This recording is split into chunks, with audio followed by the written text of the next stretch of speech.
అమరావతి ప్రభావం తెలంగాణ ఎన్నికల మీద పడింది కూడా అంటారు కొంతమంది. మరి తెలంగాణ ఎన్నికల ప్రభావం ఆంధ్రలో పడుతుంది అంటారా? కంపల్సరీగా పడేది ఏముందండి, ఇక్కడ అంత ముంగలే ప్రూఫ్ అయి ఉంది. ఎప్పుడు ఇంకా కొంతమంది బయటికి చెప్పుకోవాలా, ఇంకొక నెల ఆగానే అందరూ బయటకు వస్తారు. ఇక కొంతమంది ఎందుకు భయపడుతున్నారంటే ఈ వారంటీలు పెట్టి మీకు పింఛన్ రాదు, అది రాదు, ఇల్లు రాదు అని బెదిరిస్తున్నారు. వీళ్ళే పోయి ఏస్తే పోతే ఇక్కడ మాకు శిబిరంలోకి రావట్లేదండి మా ఊరోళ్ళే. ఎందుకంటే మరి 4 వేలు 3 వేలు వస్తున్నాయి కొంత పేదలకి. మరి కూకుంటే కొడతాడు అని ఇక్కడికే రావట్లా.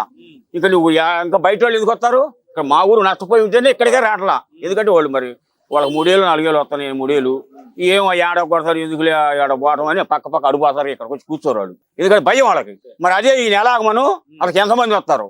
ఇంకా తెలంగాణ ప్రాబ్లం కాదు, ఇక్కడే ఉప్పెంగిపోయి ఎక్కడికక్కడ. నువ్వు తెలంగాణ కాదు, నువ్వు ఎందుకంటే భయపెడుతున్నావు వాళ్ళని. ఇప్పుడు ఎందుకంటే ఏదైనా అభివృద్ధి పథకాలు వచ్చినాయి అనుకోండి, ఇప్పుడు వాడు ఆధీనంలో ఉన్నాడు. ఇప్పుడు పెట్టేవాడు ఇంటికి పోతే తినడానికి ఏమండి, చెప్పడానికి ఏమైంది, తినడానికి ఏమైంది? అట్లాంటి భయం వలన బయటపడతల్లా. ఒకవేళ ఇవ్వడం బయటపడి నా బుడ్డ మాట్లాడానుకో వాడిని కేసు పెడుతున్నాడు, తీసుకుపోతున్నాడు, ఎక్కించుకోవడం. ఇప్పుడు మా మీద ఆయన మీద 10 కేసులు ఉన్నాయి, నా మీద 4 కేసులు ఉన్నాయి. ఇట్నే మాట్లాడే వాళ్ళని ఎక్కిస్తున్నారు జీబు. ఇక ఆ భయం చూసి మాట్లాడతాం ఎందుకు, ఎక్కిపోవడం ఎందుకులే, ఈ 4 నెలలు ఎట్టకొట్ట ఆగుదాము, తన పని ఆలో చేసుకుంటారులే అనే దానికోసం ఆగి కూకున్నారు. ఇక అంత తప్పితే రెండోది ఏం లేదు. తెలంగాణలో రేవంత్ రెడ్డి ముఖ్యమంత్రిని చేశారు. రేవంత్ రెడ్డిని ముఖ్యమంత్రి చేయడానికి సాధ్యం, ఎందుకంటే ఆయన కష్టపడి చేశాడండి.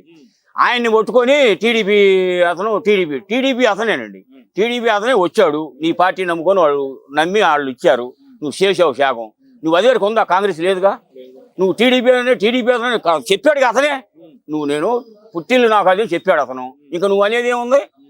అతను వేయకుండా నువ్వు ఆకుడోళ్ళు, నువ్వు సీనియర్లే, నేను మనగాడిని, నాకు ఆకుడ బలం లేదు, నేను ముసలాన్ని అయిపోయాను, లేదా నా దగ్గర అంగు లేదు, మాట్లాడే కెపాసిటీ లేదు నా దగ్గర. మాట్లాడే కెపాసిటీ లేని ఆడ పోయి ఏం మాట్లాడతాను? ఇప్పుడు నేను పోయి మాట్లాడలేను కండి. ఇప్పుడు మాట్లాడగట్టి దమ్ము ఉన్నాడు. ఇప్పుడు నువ్వు అడుగుతున్నావు, నేను చెప్తాను నాకు దానికి సమాధానం లేనివాడు నేనేం మాట్లాడతాను? ఆయన దగ్గర అన్ని సమర్థులు ఉన్నాయండి, అన్ని సమర్థులు ఉన్న మనిషి ఆయన. అందుకని ఆయనకి ఇటం ధర్మం. నిన్న మేమే కారు మీద అయ్యాం, ఏందా ఎడ చేస్తున్నారండి. మరి అట్లాంటి రాత్రి సర్దుకున్నారు వాళ్ళు. అది నెంబర్ 1 పని చేశారండి, దాన్ని తప్పులేదు. ఎందుకంటే క్యాండిడేట్ మంచి క్యాండిడేట్ అండి, అతను తీసేయడానికి వీల్లేదు. సీనియర్లు ఉంటే ఉండొచ్చు, దాన్ని కాదనలేం.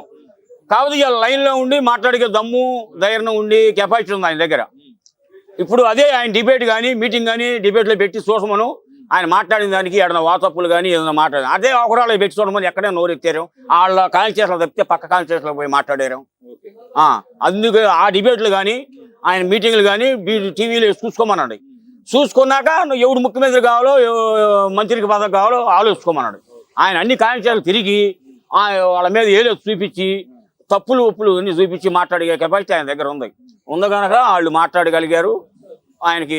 కాకపోతే అవిజ్ఞానం కూడా ఒక పూట లేట్ తీసుకున్నా న్యాయం చేశారండి. అది మాకు సమ్మతంగానే ఉంది. అది జై అమరావతి, జై అమరావతి.